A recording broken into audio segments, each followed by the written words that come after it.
태양그룹 본사 빌딩의 아침은 단지 하루의 시작을 의미하는 것이 아니었습니다.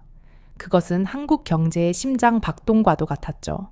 서울 강남의 스카이라인을 찌를 듯이 솟아오른 이 거대한 유리와 철근의 구조물은 성공과 부, 그리고 압도적인 권력의 상징 그 자체였습니다. 이 빌딩의 로비는 단순한 통로가 아니었습니다. 그것은 곧 권력의 무대였고 오직 선택받은 자들만이 그 위에 발을 디딜 수 있는 곳이었습니다. 이른 새벽 5시 30분, 대부분의 임직원들이 아직 꿈나라를 헤맬 시간에 로비는 이미 희미한 조명 아래서 웅장한 침묵을 지키고 있었습니다. 최고급 대리석 바닥은 밤새도록 차갑게 식어 있었고 그 위에 비치는 희미한 조명은 흡사 거울 속의 또 다른 세계 같았습니다.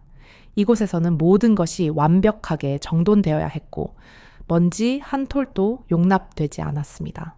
그 완벽함을 지탱하는 사람이 바로 청소부 최현우였습니다. 그의 일과는 다른 이들보다 늘 2시간 먼저 시작되었습니다.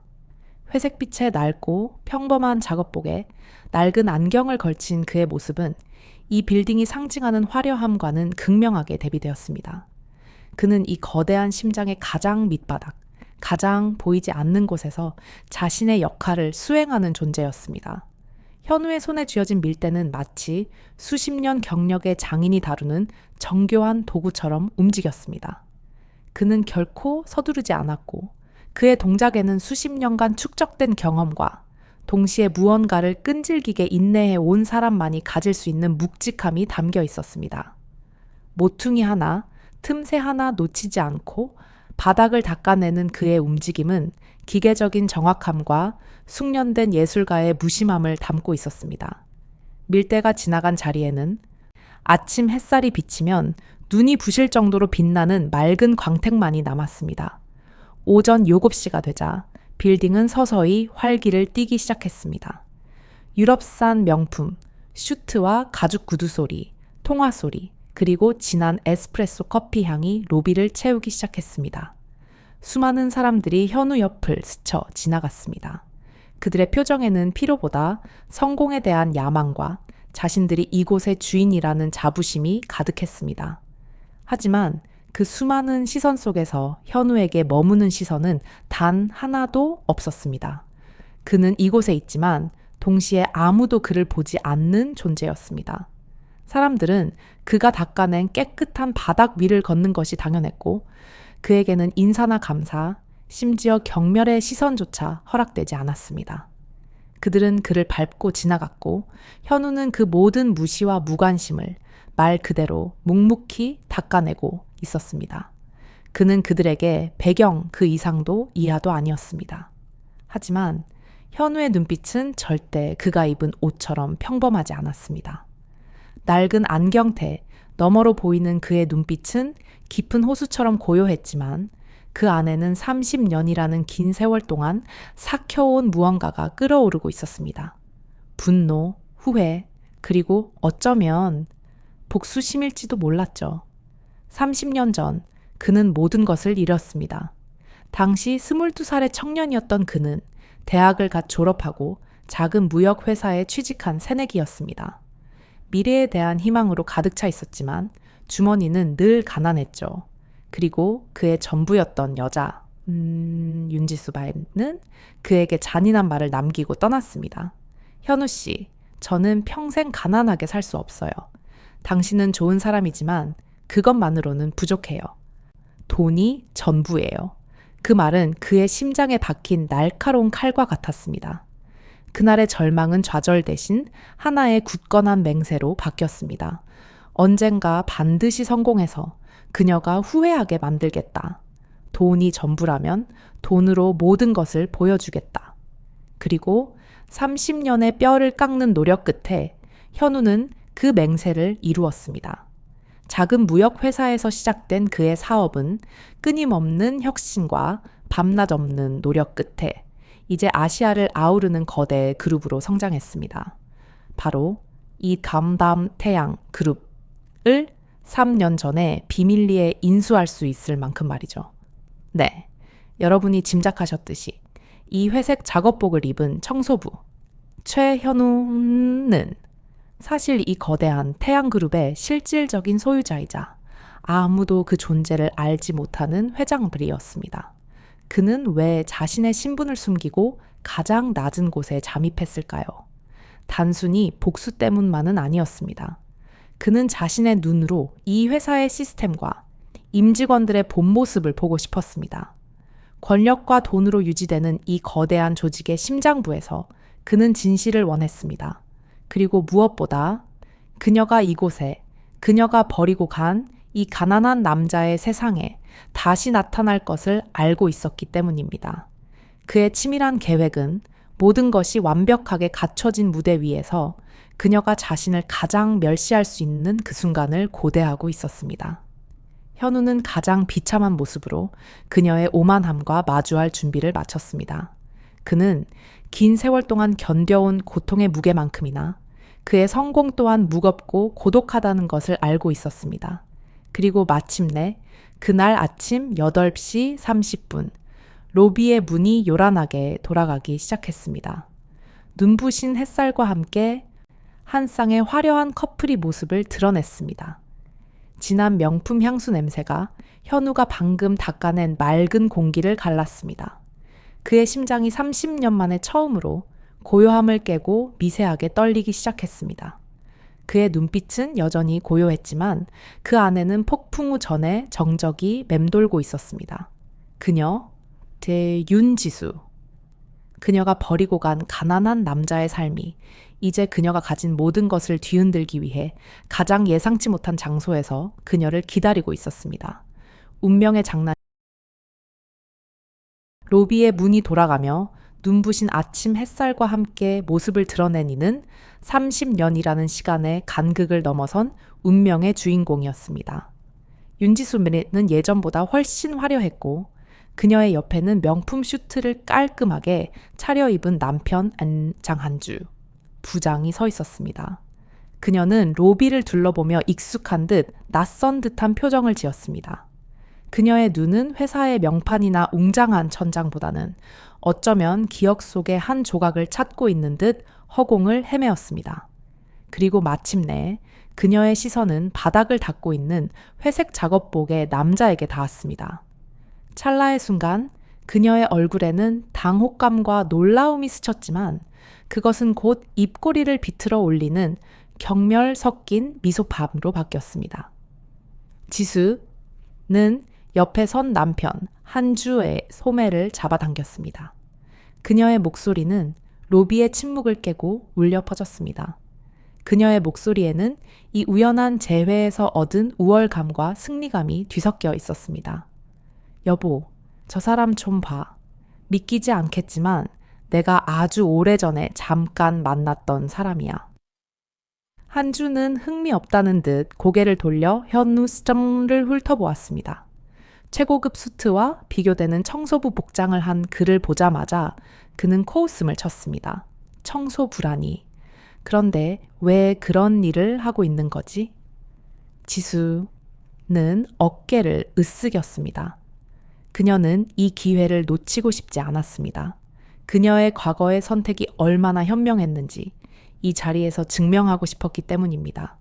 글쎄, 원래 별 볼 일 없는 사람이었잖아.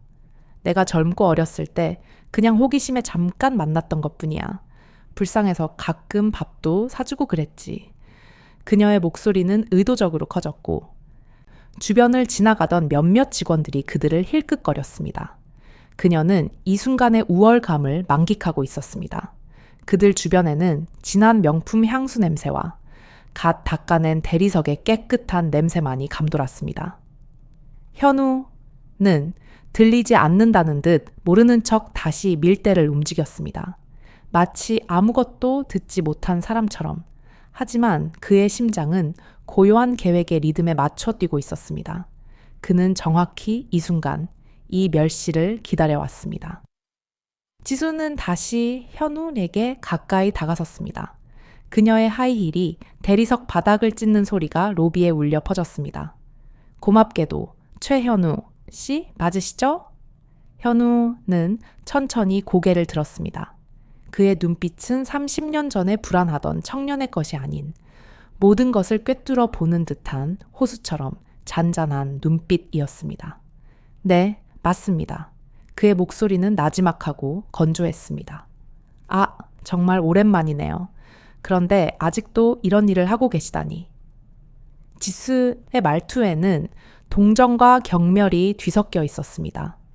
그녀는 자신이 얼마나 잘 나가는 사람과 결혼했는지, 그리고 현우가 얼마나 보잘것없는 인생을 살고 있는지 대비시키며 쾌감을 느끼는 듯 했습니다.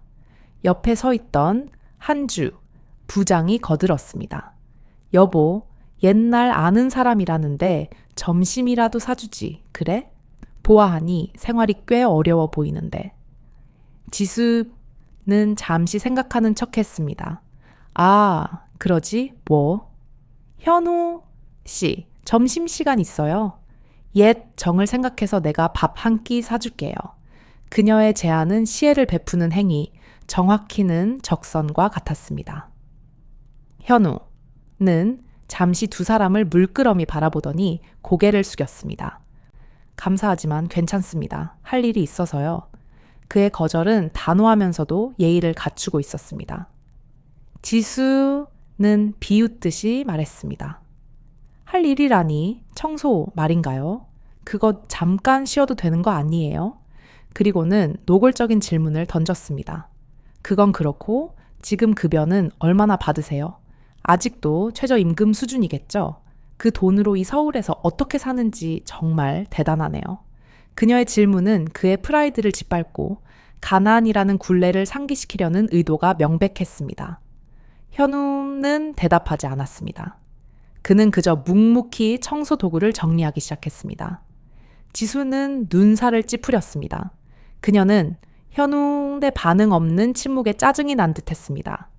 말도 잘 안 하시네요. 그러니 평생 이런 일밖에 못하는 거예요. 내가 떠난 건 정말 잘한 선택이었어.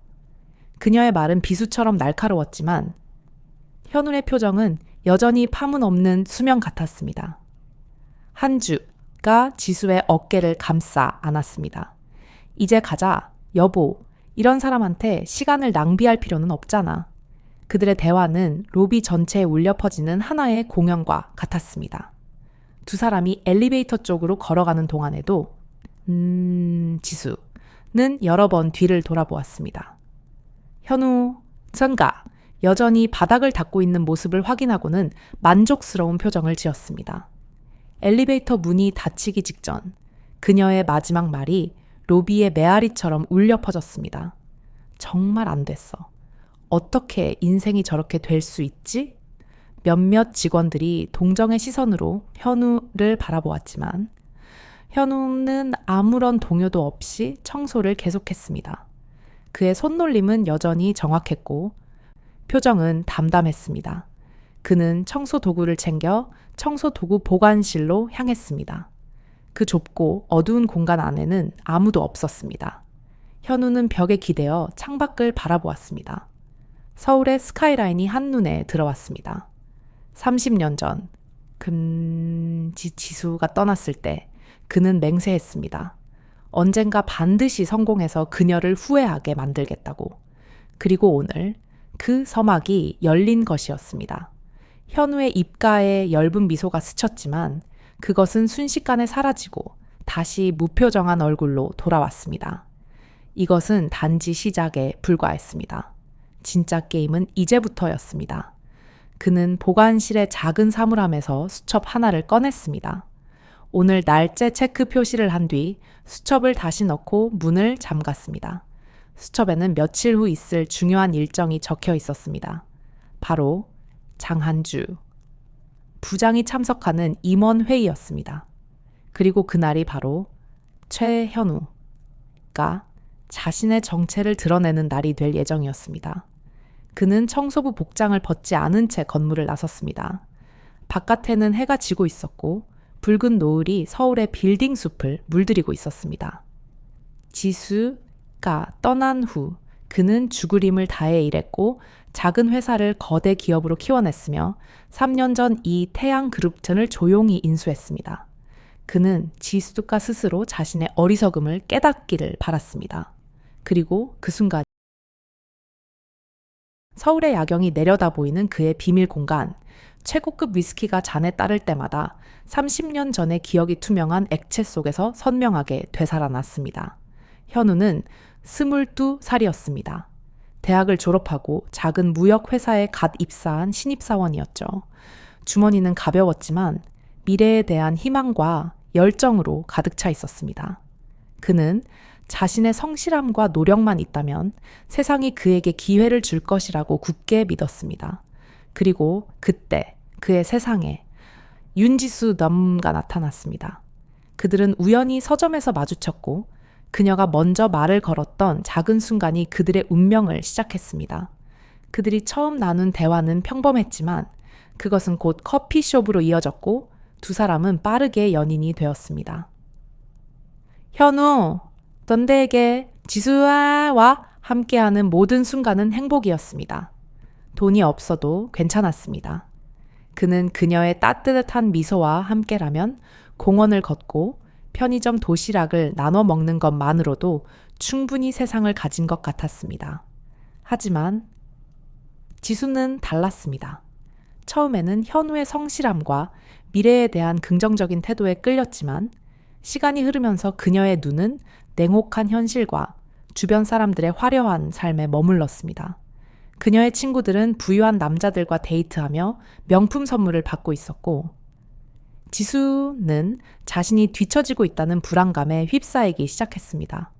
어느 날 지수의 감가 현우에게 조심스럽지만 단호하게 물었습니다. 현우 씨, 우리 미래에 대해 생각해 봤어? 현우는 그녀의 불안감을 감지하지 못하고 오히려 밝게 웃으며 대답했습니다. 물론이지. 5년 안에 과장이 되고 10년 안에 부장이 될 거야. 그때쯤이면 결혼해서 이 서울의 작은 아파트를 얻고 평범하지만 행복한 가정을 꾸릴 수 있을 거야. 그 말을 들은 지수의 차의 목소리에는 깊은 실망감이 가득했습니다. 그녀는 현우의 손을 놓았습니다. 그녀는 평범한 것이 싫어. 나는 더 많은 것, 더 화려한 것을 원해. 라고 단호하게 말했습니다.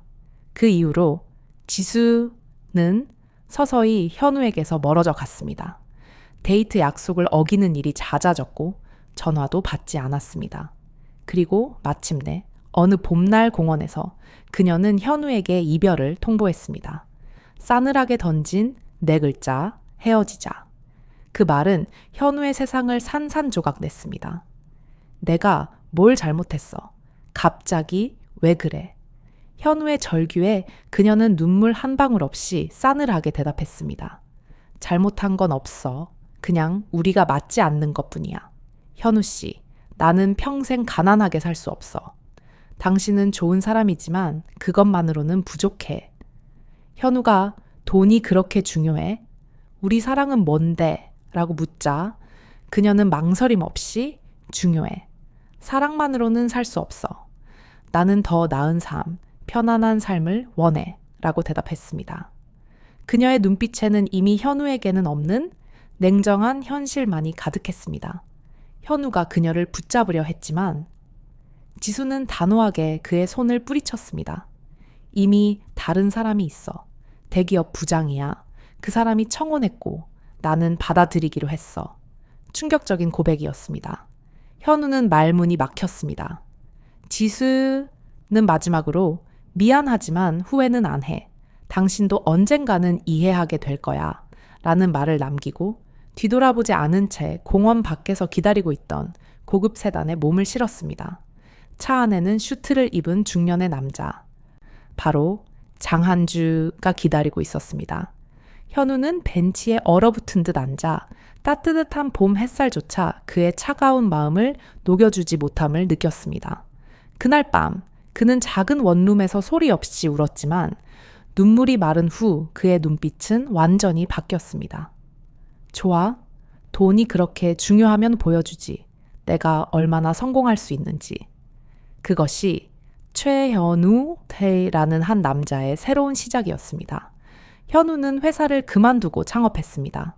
성공하겠다는 일념 하나로 주말도 없이 하루 18시간을 일했습니다. 그의 삶은 오직 성취만을 향해 달려갔습니다.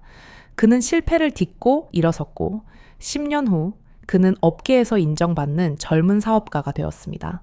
하지만 그는 멈추지 않았습니다. 그의 목표는 오직 하나였습니다. 윤지수, 너의 남편 닥터 장한주가 다니는 회사를 인수하는 것. 그것은 모두가 불가능하다고 비웃는 꿈이었지만 현우는 포기하지 않았습니다. 20년이 흘렀고 현우의 회사는 아시아를 무대로 하는 거대 그룹으로 성장했습니다.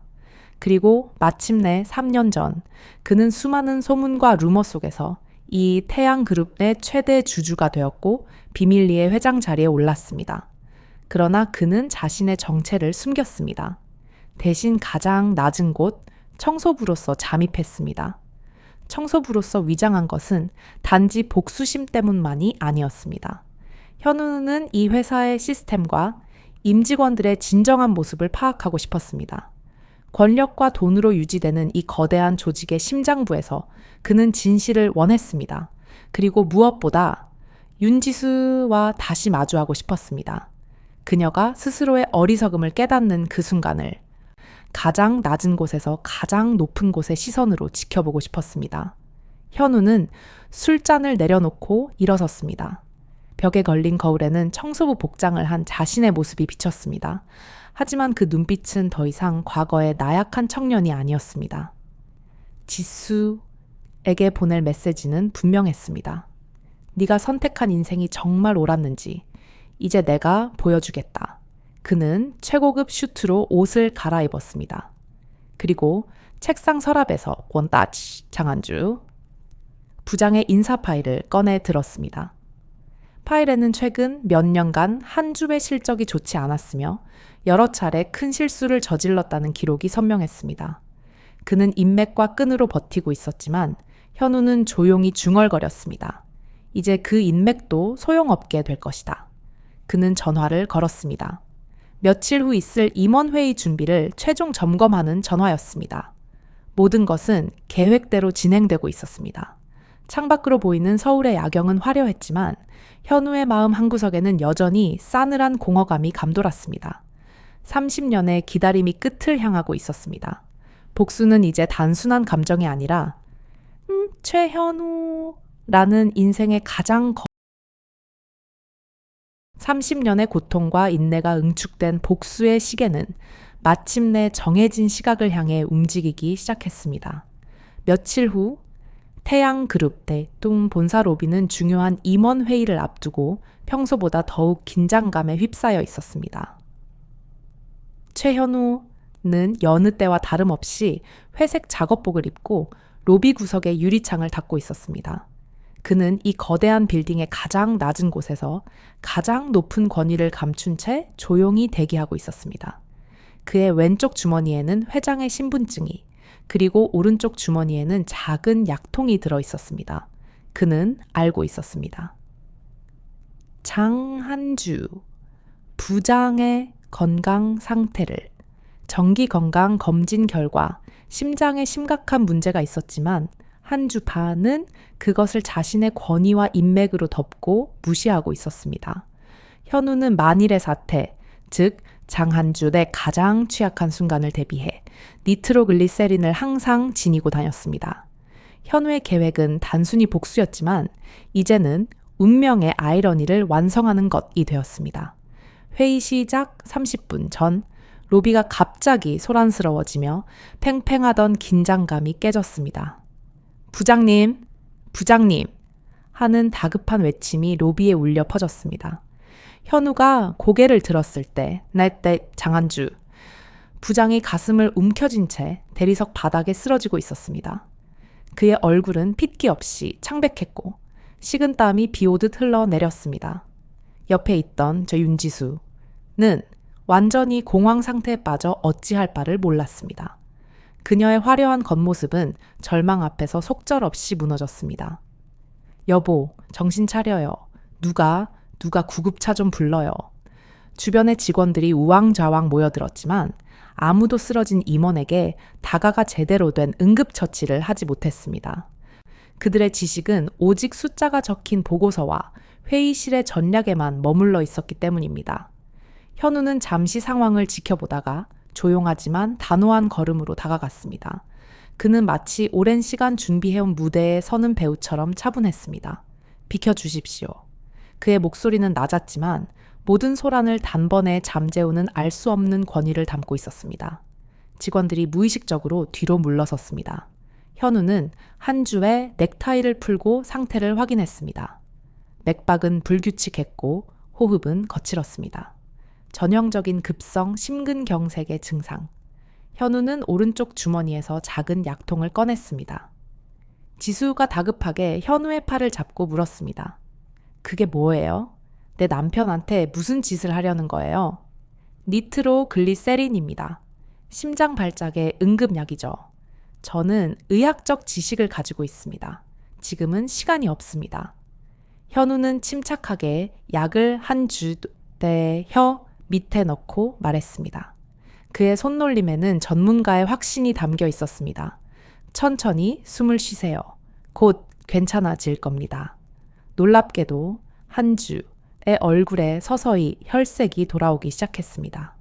그의 응급처치 지식은 단순한 상식이 아니었습니다. 그는 수십 개의 의료재단을 후원하고 의학 자문을 받는 그룹의 총수였기 때문이었습니다. 그의 지식은 이 거대한 회사 건물을 닦는 것 외에 다른 차원에 속해 있었습니다. 바로 그때 회의실에서 상황을 파악한 임원진들이 급히 달려나왔습니다. 그중 한 임원이 바닥에 웅크리고 앉아 응급처치를 하고 있는 현우의 모습을 보고는 그가 입고 있는 옷과 그의 냉철한 눈빛 사이의 부조화를 이해하지 못했지만 어렴풋이 예전에 보았던 그의 모습을 기억해냈습니다. 그는 믿을 수 없다는 듯 크게 외쳤습니다. 회장님, 순간 로비 전체가 얼어붙었습니다. 직원들의 웅성거림도 멈췄습니다. 모든 사람들의 시선이 회색 작업복의 남자, 단 최현우에게 집중되었습니다. 지수의 눈은 산산조각 난 유리처럼 흔들렸습니다. 그녀의 세상이 한순간에 무너지는 소리가 들리는 듯 했습니다. 회장님이라니, 그게 무슨 말씀이세요? 지수의 목소리는 미세하게 떨렸습니다. 임원진 중 한 명이 공손하게 현웅에게 허리를 숙이며 인사했습니다. 최 회장님, 이런 곳에 계실 줄은. 지수와 한주의 눈빛은 충격과 혼란, 그리고 공포로 가득 찼습니다. 그들이 그토록 멸시하고 조롱했던 청소부가 바로 남편이 일하는 회사의 최고 권력자였다니. 이것은 운명의 가장 잔인한 반전이었습니다. 현우는 담담했습니다. 그는 청소부 복장을 한 채로 임원진들에게 단호하게 명령을 내렸습니다. 구급차는 불렀습니까? 구급차 도착하면 최고급 병원으로 이송시키고 특별 병실과 최고의 의료진을 준비시키십시오. 가장 빠른 조치가 필요합니다. 임원들은 그 권위에 눌려 일사불란하게 움직였습니다.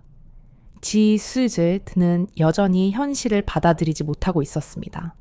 그녀의 눈은 현우의 회색 작업복과 냉철한 눈빛 사이를 오갔습니다. 이게 어떻게 된 일이에요? 현우는 그녀를 차갑게 바라보았습니다. 설명은 나중에 하겠습니다.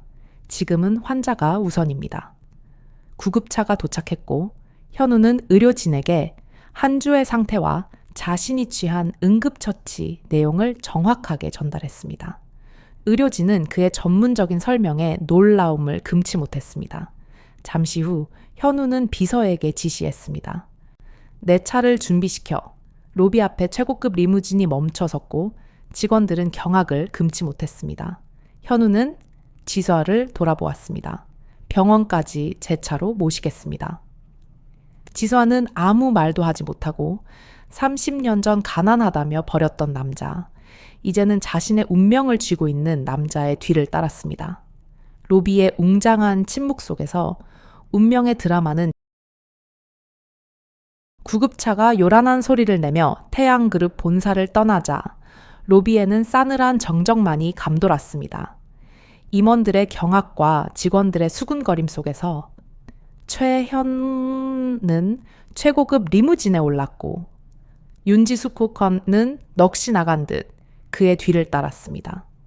리무진 내부는 최고급 가죽 시트와 은은한 조명으로 편안했지만 공기는 지독히도 무거웠습니다. 서울의 야경이 유리창을 스쳐 지나갔지만 지수의 눈에는 아무것도 들어오지 않았습니다. 그녀의 머릿속에는 오직 하나의 현실만이 맴돌고 있었습니다. 자신이 30년 전 가난하다며 버렸던 남자, 며칠 전 청소부라며 공개적으로 멸시했던 남자가 바로 남편이 목숨을 걸고 매달렸던 회사의 주인이었다는 잔인한 진실. 그녀가 선택했던 돈과 권력의 가치가 이제 그 모든 것을 파괴할 무기가 되어 돌아온 것입니다. 오랜 침묵 끝에 지수도가 떨리는 목소리로 입을 열었습니다. 그녀의 목소리는 자신이 알고 있는 세상이 무너지는 소리처럼 희미했습니다. 왜 나한테 말하지 않았어요? 왜 그런 복장으로? 현우는 여전히 창밖을 보며 대답했습니다. 그의 목소리는 감정이 전혀 섞이지 않은 차갑고 건조한 사실만을 전달하는 듯했습니다. 그럴 필요가 있었을까요? 당신은 이미 저를 판단하지 않았습니까? 당신은 외모와 직업만으로 사람의 가치를 결정하는 사람이었지요. 청소부라고 무시했고 급여가 얼마냐며 돈까지 던져주었지요. 지수카크의 얼굴이 화끈 달아올랐습니다. 며칠 전 로비에서의 자신의 오만하고 추했던 행동들이 필름처럼 빠르게 스쳐 지나갔습니다. 수치심과 죄책감이 동시에 밀려왔습니다. 미안해요. 정말 미안해요. 제가 얼마나 어리석었는지. 그녀의 사과는 진심이었지만 이미 30년의 시간이 쌓아 올린 벽을 넘기에는 너무 늦은 후회였습니다. 현우는 그녀를 돌아보지 않았습니다. 그는 고통을 삭힌 후 얻은 냉철함으로 사실을 직시했습니다. 사과는 필요 없습니다. 당신은 30년 전이나 지금이나 돈이 당신 인생의 유일한 가치라고 믿는 같은 사람이니까요. 저는 당신의 본 모습을 다시 한번 확인했을 뿐입니다. 그의 말은 비수가 아닌 움직일 수 없는 사실의 무게였습니다. 지수는 아무런 반론도 제기하지 못했습니다. 그녀가 내뱉었던 모든 말들이 부메랑이 되어 돌아왔음을 깨달았을 뿐입니다. 병원에 도착했을 때 한주는 이미 수술실에 들어가 있었습니다. 현우는 직접 병원장을 호출하여 상황을 확인했고 다행히 그의 응급처치 덕분에 한주는 골든타임 안에 위험을 넘겼다는 답을 들었습니다. 현우는 지수와 함께 특별 대기실에서 기다렸습니다. 지수는 남편의 건강보다 현우의 정체가 밝혀진 충격에 더 깊이 빠져 있었습니다. 수술이 진행되는 동안 현우는 병원의 특별 라운지에서 긴급 임원회의를 소집했습니다. 최고급 슈트로 갈아입은 현우는 더 이상 로비의 청소부가 아니었습니다. 그는 절대적인 권위와 카리스마를 가진 태양 그룹제 총수였습니다. 임원들은 현우의 존재 자체에 압도되었지만 아무도 이의를 제기할 수 없었습니다. 현우는 담담하게 자신의 정체를 공식적으로 공개했습니다. 지난 3년간 제가 신분을 숨긴 것은 회사의 진정한 실체와 임직원들의 본 모습을 직접 보고 싶었기 때문입니다. 그리고 오늘 같은 일이 일어날 것도 예상했습니다. 저는 장한주 부장의 건강 상태를 포함한 모든 것을 알고 있었습니다. 임원들은 충격에 빠졌습니다. 현우는 장한주 부장의 인사 파일을 꺼냈습니다. 장 부장은 최근 3년간 실적이 좋지 않았고 회사에 손실을 입혔습니다. 게다가 자신의 심장 문제를 숨기고 자리에 연연했습니다. 현우의 목소리는 차갑게 변했습니다. 장 부장이 회복되는 즉시 사표를 제출하도록 하십시오. 능력이 없는 사람이 자리를 차지하고 있으면 회사 전체가 썩게 됩니다. 이것은 이미 결정된 사항입니다. 그리고 현우는 마지막 카드를 꺼내 들었습니다. 하나 더 있습니다. 오늘 로비에서 있었던 모든 일은 CCTV에 녹화되어 있습니다. 장 부장의 부인, 윤지숙 씨가 저를 공개적으로 모욕한 장면을 포함해서 말입니다. 그 영상에는 장 부부가 저를 얼마나 철저히 멸시했는지 기록되어 있죠. 임원들은 서로를 바라보았습니다. 현우는 단호했습니다. 이 영상은 공개하지 않겠습니다. 단, 조건이 있습니다. 임원 중 한 명이 용기를 내 물었습니다. 회장님, 그 조건이란 무엇입니까? 현우는 창밖의 불빛을 바라보며 냉정하게 선언했습니다. 장한주 부부 두 사람이 이 나라, 한국을 떠나는 것입니다. 모든 것을 정리하고 새롭게 시작하십시오. 충격적인 선언이었습니다. 현우는 그것을 개인적인 복수가 아닌 과거를 정리하고 새롭게 시작하는 정리인차라고 못 박았습니다.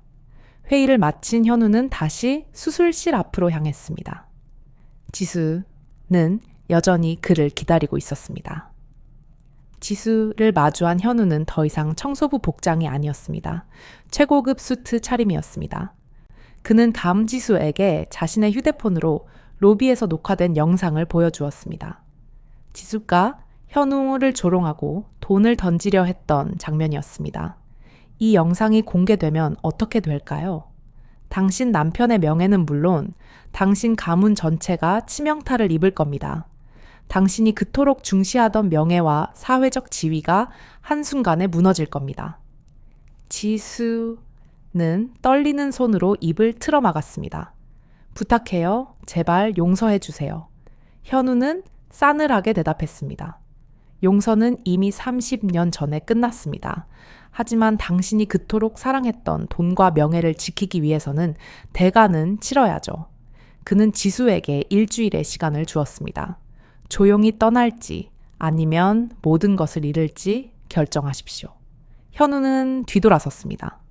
30년 전 지수방과 현우를 버리고 떠났던 것처럼 이제 현우가 그녀를 자신의 세상에서 내쫓고 있었습니다. 그녀는 비로소 자신이 저질렀던 오만함의 대가가 무엇 일주일의 시간이 주어졌습니다. 그 시간은 윤지수와 장한주만 부부에게는 지옥과 같았습니다. 병실에 누워 겨우 의식을 회복한 한주에게 지수는 최현우 반 회장이 제시한 조건을 떨리는 목소리로 전했습니다. 우리가 한국을 떠나야 한대요. 우리가 가진 모든 것을 버리고. 한주의 얼굴은 절망과 고통으로 굳어졌습니다. 내 경력은, 우리의 집은, 내가 이 회사에 바친 모든 것이. 지수는 눈물을 흘리며 고개를 저었습니다. 선택의 여지가 없어. 아니면 우리가 로비에서 했던 모든 추한 장면이 세상에 공개될 거야. 우리의 명예가 완전히 무너져. 그들은 현우가 보낸 녹화 영상을 함께 보았습니다. 영상 속의 자신들의 모습은 너무나 오만하고 추했으며 그들의 자존심을 짓밟았습니다. 한주아는 깊은 한숨을 쉬며 중얼거렸습니다. 내가 얼마나 오만했고 어리석었는지 이제야 깨닫는군. 내가 그 청소부를 얼마나 멸시했던가. 결국 그들은 조건을 받아들이기로 했습니다. 명예를 지키기 위해 모든 것을 포기하는 잔인하고 굴욕적인 거래였습니다. 일주일 후 그들은 모든 것을 급하게 정리했습니다. 서울의 호화로운 아파트를 헐값에 처분했고 수십 년간 쌓아 올린 재산의 대부분은 사라졌습니다. 현우자는 약속대로 그들이 조용히 출국할 수 있도록 필요한 배려를 제공했습니다. 공항으로 가는 길, 지수박은 창밖으로 스쳐 지나가는 서울의 풍경을 보았습니다. 한때 자신의 세상이었던 그곳이 이제는 낯선 곳처럼 느껴졌습니다. 비행기가 이륙했을 때 그녀는 마지막으로 현우 B에게 전화를 걸었습니다. 그녀는 진심을 담아 말했습니다. 고마워요. 그리고 미안해요. 현우는 여전히 차가웠습니다. 그런 말은 이제 아무 의미 없습니다. 지수는 눈물을 삼키며 수화기를 내려놓았습니다. 나를 버린 건 내 인생 최대의 실수였어. 이제야 깨달았지만 너무 늦었지. 그들의 30년 악연은 이렇게 갑작스러운 단절로 끝이 났습니다. 그들이 도착한 곳은 동남아시아의 낯선 도시였습니다. 낯선 언어와 후텁지근한 공기, 그리고 혼란스러운 거리가 그들을 맞이했습니다. 한때 수십억 원의 자산을 가졌던 그들의 손에는 캐리어 몇 개와 얼마 남지 않은 현금이 전부였습니다. 50대 중반의 나이에 새로운 나라에서 모든 것을 다시 시작하는 것은 지옥과 같았습니다. 그들이 구한 집은 서울의 화려한 저택과는 비교도 안 되는 좁고 허름한 아파트였습니다. 지수는 비좁은 부엌에 서서 울음을 터뜨렸습니다. 이것이 내가 돈을 선택한 결과구나. 내가 그토록 경멸했던 가난한 삶이 바로 내 삶이 되었어. 한주는 일자리를 찾으려 했지만 그의 한국에서의 경력과 나이는 현지에서는 아무런 쓸모가 없었습니다. 결국 그는 작은 무역회사에서 계약직으로 일하게 되었는데 급여는 한국에서 받던 것의 4분의 1 수준이었습니다. 지수, 역시 일자리를 찾아야 했습니다. 그녀는 난생 처음 이력서를 쓰면서 자신이 이 나이까지 스스로 할 수 있는 일이 별로 없다는 잔인한 현실을 깨달았습니다. 그녀의 능력은 오직 사교계와 명품 소비에만 국한되어 있었기 때문입니다. 결국 그녀는 한인 식당에서 서빙 일을 시작했습니다. 어서 오십시오. 그녀가 힘없이 인사를 건넨 어느 날, 손님 중에 서울에서 알던 대학 동창을 마주쳤습니다. 동창은 그녀의 유니폼을 보고 경악했습니다. 지수야, 너 정말 윤지수. 맞아. 여기서 뭐 하는 거야? 그 태양그룹 진 부장 부인이 아니었어? 지수는 아무 말도 하지 못하고 고개를 숙였습니다. 동창의 눈빛에는 연민과 충격, 그리고 은근한 승리감이 뒤섞여 있었습니다. 그날 밤, 지수는 집에 돌아와 오랫동안 울었습니다. 너무 비참해. 내가 선택했던 부와 명예가 이렇게 하루아침에 무너질 수 있다니. 한준아가 그녀를 위로했지만 소용이 없었습니다. 그녀는 30년 전 현우가 느꼈을 절망과 굴욕감을 이제야 몸소 겪고 있었습니다. 그녀는 거울 속의 자신을 보았습니다. 단 몇 달 만에 10년은 늙어 보였습니다. 그녀가 멸시했던 가난의 모습이 바로 그녀 자신의 모습이 되어 있었습니다. 같은 시각 서울 태양그룹 회장실. 최현웅은 비서에게서 보고를 받았습니다. 회장님, 장한주 부부 현지에 무사히 정착했습니다. 생활은 매우 힘든 것 같습니다. 장 씨는 계약직으로, 윤 씨는 식당에서 일하고 있다고 합니다. 현우는 아무 말 없이 고개를 끄덕였습니다. 비서가 나간 후 현우는 창밖의 화려한 서울 야경을 바라보았습니다. 그는 복수를 완성했지만 기쁘지 않았습니다. 오히려 공허함만이 남았습니다. 그는 그녀가 고통받기를 원했지만 그 고통이 그에게 행복을 가져다 주지는 않았습니다. 이것이 내가 원했던 것인가? 그는 알 수 없는 한숨을 내쉬었습니다. 그는 과거를 단절하기 위해 그들을 이국 땅으로 내몰았지만 그 고통의 대가는 결국 현우 자신의 마음에도 공허라는 상처를 남겼습니다. 그러나 그는 후회하지 않았습니다. 이미 지나간 일이었습니다. 그는 다시 일에 집중하기 위해 보고서를 집어들었습니다. 과거는 과거일 뿐이었고 그는 미래를 바라보아야 했습니다. 하지만 그의 마음 한 구석에는 여전히 버려진 청년의 복수는 완성되었지만 최현우 아무의 마음에는 기쁨 대신 깊은 공허감만 남았습니다. 서울의 화려한 야경도 그의 성공도 30년 전 윤지수가 남긴 상처를 완전히 치유해 주지는 못했습니다. 그는 거대한 태양 그룹 싱글의 총수였지만 밤마다 넓은 회장실에서 혼자 위스키를 마시는 고독한 남자였습니다. 그는 비서에게서 주기적으로 장한주 부부의 현지 생활 보고를 받았습니다. 그들이 얼마나 고통받고 있는지, 얼마나 비참하게 무너지고 있는지에 대한 상세한 보고였습니다. 현우는 보고서를 읽을수록 알 수 없는 씁쓸함과 함께 자신이 갇혀있는 복수라는 굴레를 느꼈습니다. 그들을 향한 증오심이 사라지자 그를 지탱하던 거대한 기둥 하나가 무너진 듯 했습니다. 이것이 내가 원하는 진정한 끝인가? 그들을 파괴하는 것이 내게 자유를 가져다 주는가? 그는 깨달았습니다. 진정한 자유는 그들을 무너뜨리는 데 있는 것이 아니라 그들로부터 그리고 과거의 고통으로부터 자신을 해방시키는 데 하인이 있다는 것을. 현우는 결국 예상치 못한 결정을 내렸습니다. 그것은 단순한 동정이 아니었고 과거를 완전히 매듭짓고 자신이 새로운 미래로 나아가기 위한 마지막 수단이었습니다. 그는 비서에게 특명을 내리고 동남아시아로 파견했습니다. 마지막 기회다. 그들이 받아들일 수 있는 선에서 제안하고 오게. 더 이상 그들의 보고는 필요 없다. 비서가 도착한 날, 지수와는 여느 때처럼 식당에서 고된 서빙을 하고 있었습니다. 어서 오세요 라고 인사하던 지수와는 손님 중 말끔한 정장을 차려입은 한국인 남자를 보고 놀랐습니다. 현우의 비서였습니다. 비서는 지수를 식당 구석의 조용한 자리로 불렀습니다. 회장님께서 전하시라고 하셨습니다. 비서는 봉투 하나를 건넸습니다. 이 봉투 안에는 현웅의 필체로 짧은 문장이 쓰인 편지와 함께 고용 계약서가 들어있었습니다.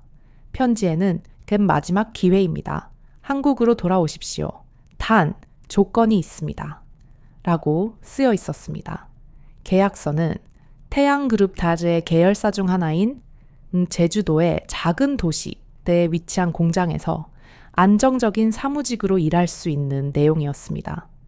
급여는 서울에서의 화려한 삶과는 비교할 수 없었지만 이국 땅에서의 비참한 생활보다는 훨씬 나았습니다.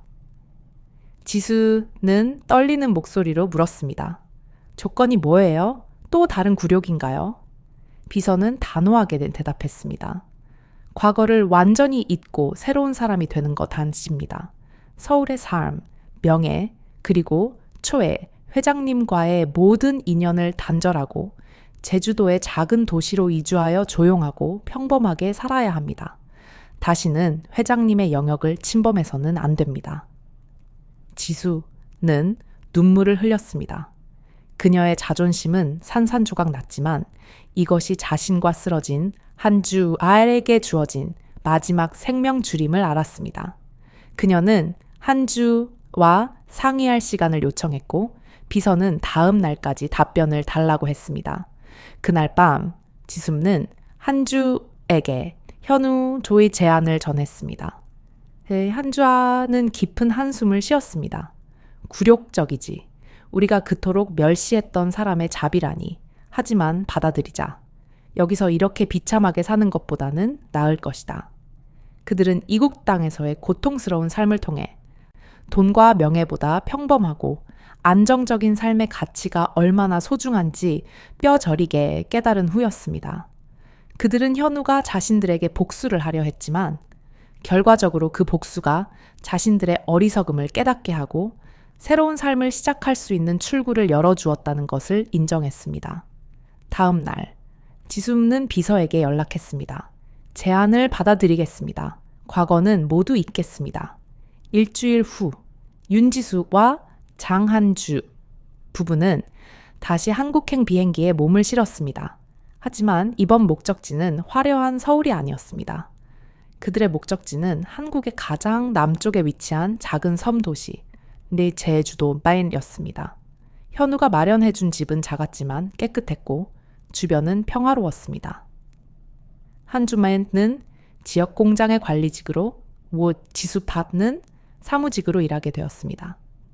첫 출근 날, 지수팟는 회사 입구에 걸린 태양그룹 RCTS의 계열사 로고를 보았습니다. 자신이 그토록 멸시했던 남자, 최현우 난의 회사에서 이제는 가장 낮은 말단 직원으로 일하게 된 것입니다. 하지만 그녀는 더 이상 부끄러워하거나 분노하지 않았습니다. 그녀는 50대 중반의 신입사원이 되었지만 그 속에서 새로운 삶을 시작할 수 있는 감사함들을 느꼈습니다. 서울의 화려함은 사라졌지만 그 대신 그들이 잃었던 평온함을 얻었습니다. 현우는 이로써 그들을 자신의 인생에서 완전히 정리했습니다. 복수가 아닌 단절과 용서의 한 형태를 통해 그는 비로소 과거의 족쇄로 자돈 윤지수와 장한주 부부가 제주도의 작은 도시에 정착한 후 최현우 스토어는 비서에게서 마지막 보고를 받았습니다. 회장님, 이석 부부와의 모든 관계가 정리되었습니다. 그들은 조용히 새 삶을 시작하고 있습니다. 현우는 짧게 고개를 끄덕였습니다.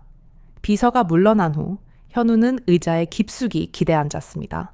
30년의 기다림과 복수가 끝났습니다. 그는 자신의 가장 큰 목표를 성취했지만 그의 마음은 여전히 완전히 채워지지 않았습니다. 성공은 거대했지만 그 과정은 너무나 고독했기 때문입니다. 그의 성공은 증오와 집착을 연료로 삼았기에 그 연료가 사라지자 거대한 공허함이 밀려왔습니다. 현우는 책상 서랍을 열고 장한주 가다의 인사 파일을 꺼냈습니다. 한때 그에게 거대한 분노와 집착을 안겨주었던 그 파일을 그는 말없이 슈레더에 넣었습니다. 서류가 조각나는 소리와 함께 30년간 이어졌던 악연도 마침내 끊어졌습니다. 그는 더 이상 그들을 미워할 필요도 증오할 필요도 없었습니다. 그리고 그는 가장 깊은 서랍에서 낡은 사진 한 장을 꺼냈습니다. 젊은 날에 현우와 지수가 함께 순수하게 웃고 있는 사진이었습니다. 현우는 사진을 한참 동안 바라보더니 그것을 찢어 쓰레기통에 버렸습니다. 이제 정말로 과거와 결별할 때였습니다. 그는 복수를 통해 그녀를 그의 세상에서 내보냈지만 결국 그 행위는 자기 자신을 과거의 족쇄에서 해방시키는 의식구 미스테로이었습니다. 그는 홀로 성공의 정점에 섰지만 비로소 자유를 얻었습니다. 한편 제주도의 작은 도시 지수와 한주는 현우가 마련해준 작은 퇴직금과 현지에서의 급여를 모아 도시락 가게를 열었습니다. 화려함은 없었지만 정직한 땀으로 일하는 소박한 가게였습니다. 가게 이름은 장한주 도시락이었습니다. 개업 첫날 지수 다혜는 가게 앞에 서서 간판을 올려다 보았습니다. 새로운 시작이네요. 한주가 미소 지었습니다. 그래, 이번에는 우리가 가진 것에 감사하며 욕심 부리지 않고 제대로 해보자. 그들의 대화 속에는 서울에서의 허세와 오만함 대신 진정한 삶의 무게와 소중함이 담겨 있었습니다. 첫 손님이 들어왔을 때 지수는 눈을 반짝이며 진심으로 밝게 인사했습니다. 어서 오십시오. 30년 만에 지수는 가식이 없는 진정한 웃음만을 되찾았습니다. 그녀는 화려함 대신 평온함을, 오만 대신 겸손함을 얻은 삶이었습니다. 매일 저녁 지수와는 남편과 함께 소박하지만 맛있는 식사를 나누었고 그 속에서 작지만 따뜻한 행복을 발견했습니다. 그녀는 이제 더 이상 돈 때문에 두려워하거나 다른 사람과 비교하며 자신을 깎아내리지 않았습니다. 2년 후 서울. 최현우는 대한민국 최고의 기업인 상을 수상했습니다. 수상식 무대에 선 그의 모습은 냉철한 카리스마 그 자체였고 그의 존재는 한국 경제를 상징했습니다. 그는 수상 소감 말미에 잠시 말을 멈추었습니다. 이 자리에 서기까지 많은 일이 있었습니다. 실패도 있었고 배신도 있었습니다. 하지만 그 모든 것이 저를 더 강하게 만들었습니다. 청중은 숨죽이며 그의 다음 말을 기다렸습니다. 현우는 담담하게 말을 이었습니다. 특히 30년 전 저를 떠났던 한 분이 계십니다. 그때는 절망했지만 그것이 제 인생의 가장 극적인 전환점이 되었습니다. 저는 그 모든 일에 대해 그분께 감사드립니다. 청중은 열광했지만 현우의 눈빛은 여전히 고독했습니다. 수상식이 끝난 후 그는 회장실로 돌아왔습니다. 책상 위에는 수많은 축하 메시지가 놓여 있었는데 그중 발신인이 없는 작은 편지 하나가 눈에 띄었습니다. 편지에는 댄 축하합니다. 그리고 감사합니다. 라고 쓰여 있었습니다. 지수의 글씨였습니다. 현우는 편지를 잠시 바라보더니 그것을 망설임 없이 찢어 쓰레기통에 버렸습니다. 이제 정말로 끝이었습니다. 더 이상 미련도 집착도 남아있지 않았습니다. 그의 마음은 비로소 자유로워졌습니다. 며칠 후 현우는 인사부에 마지막 특별 지시를 내렸습니다. 장한주 부부의 모든 기록을 삭제하십시오. 회사와 관련된 모든 기록을 말소하고 계열사 직원 기록도 완전히 정리해서 적절한 퇴직금을 지급하고 관계를 완전히 끝내십시오. 현우는 그들이 평화로운 삶을 살기를 원했습니다. 그들의 존재가 다시는 그의 인생에 영향을 미치지 않도록, 그리고 그들의 과거가 다시는 그들을 괴롭히지 않도록. 그날 밤, 현우는 오랜만에 깊고 편안한 잠을 잤습니다. 30년간 그를 묶어왔던 과거의 짐에서 완전히 해방된 것입니다. 최현우는 성공했지만 고독했습니다. 윤지수는 모든 것을 잃었지만 평화를 찾았습니다. 기나긴 30년의 이야기는 이렇게 마무리되었습니다.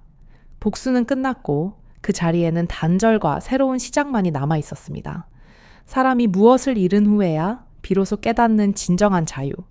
그것은 과거를 단호히 끊어내고 겸허하게 미래를 향해 시간은 흐르고 계절은 바뀌었습니다. 제주도의 윤지수와 서울의 최현희 유털의 삶은 너무나도 다른 궤도를 달리고 있었지만 그들의 삶에는 공통적으로 과거의 그림자가 사라진 새로운 종류의 고요함이 깃들어 있었습니다. 서울의 현우는 명실부상한 대한민국 최고의 기업인으로 자리매김했습니다. 그의 이름은 곧 혁신과 성공의 대명사였고 태양그룹의 영향력은 아시아 전역으로 확대되었습니다. 그는 원하는 모든 것을 가졌습니다. 세상은 그를 우러러 보았고 그의 한마디에 경제가 움직였습니다. 그러나 그 거대한 성공의 정점에서 그는 여전히 고독했습니다. 성공의 빛이 강렬할수록 그림자 또한 짙어지는 법입니다.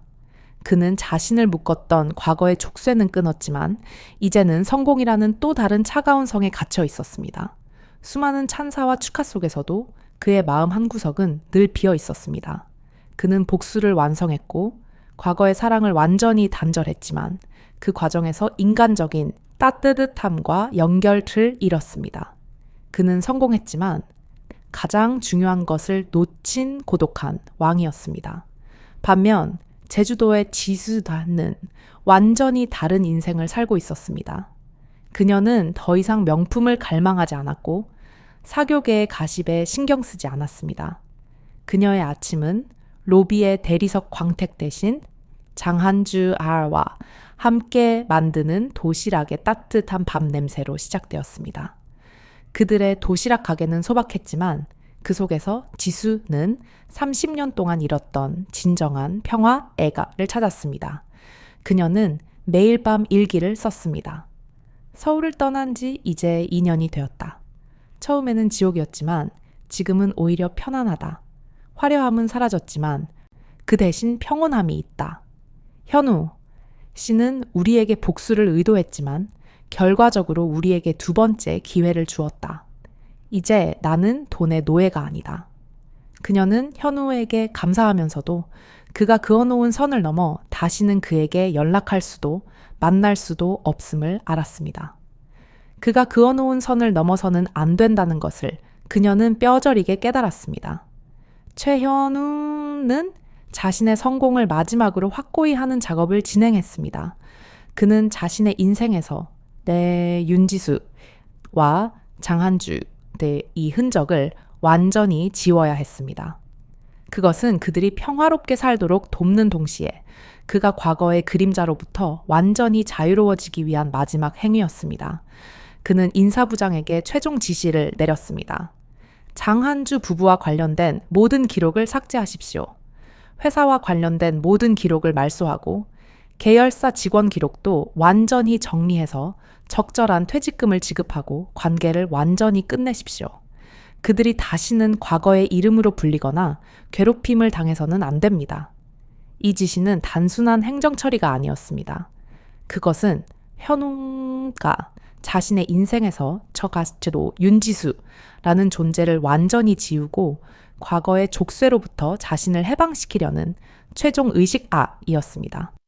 그들의 흔적을 지움으로써 그는 비로소 자신을 용서하는 방법을 택했습니다. 그는 복수를 시작했지만 끝은 정리와 해방이었습니다. 비서가 보고를 마치고 나간 그날 밤, 현우반는 오랜만에 깊고 편안한 잠을 잤습니다. 더 이상 꿈도 꾸지 않는 평화로운 잠이었습니다. 30년간 그를 짓눌렀던 과거의 짐이 완전히 사라진 것입니다. 기나긴 30년의 이야기는 이렇게 마무리되었습니다. 최현우는 세상을 지배하는 권력을 얻었지만 그 대가로 고독을 선택했습니다. 그는 세상의 모든 것을 가졌지만 결국 홀로 남겨진 왕이었습니다. 윤지수는 세상이 주었던 모든 것을 잃었지만 그 대가로 진정한 평화와 소박한 행복을 찾았습니다.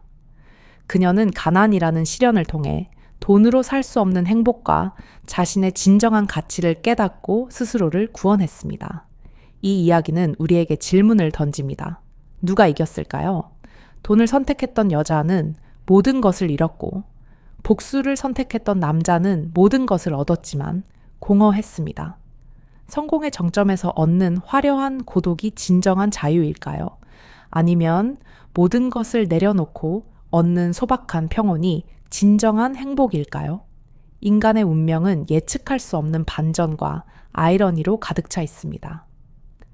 지수에게 현우를 버린 그날이 몰락의 시작이었던 것처럼 현우와 시잭에는 그 배신이 성공의 가장 강력한 동력이었습니다.